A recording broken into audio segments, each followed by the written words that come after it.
Ouais, bah, je suis vraiment, heureux de parler de cette expérience qui est assez, intime et personnelle, mais qui en même temps, je pense, peut donner beaucoup d'espoir aux personnes qui ont des maladies qu'ils pensent ou qui ont été diagnostiquées comme, incurables ou tout ça.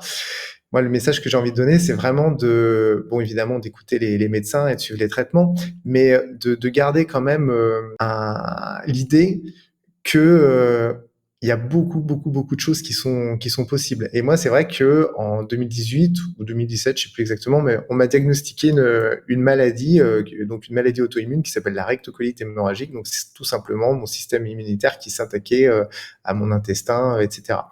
Et donc, ben, j'avais l'intestin qui était en train de se dissoudre, tout simplement, donc douloureux, et puis avec des symptômes horribles.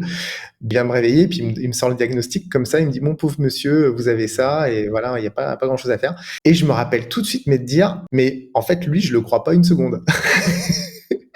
Et, et je pense que c'est vraiment important ok, d'écouter les avis, mais de garder aussi son libre arbitre et de pas spécialement s'en remettre à une autorité qui n'a pas toutes les clés, même si la science, elle a énormément de réponses et que nous, on n'est pas des scientifiques, et qu'on n'a pas ces réponses-là.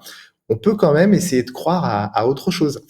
En tout cas, moi, c'est ce que je me suis dit. Je me suis dit, lui, je le crois pas. Je suis sûr qu'on peut se guérir. Et donc là, je fais une cérémonie, je participe à une cérémonie chamanique, donc avec de l'ayahuasca.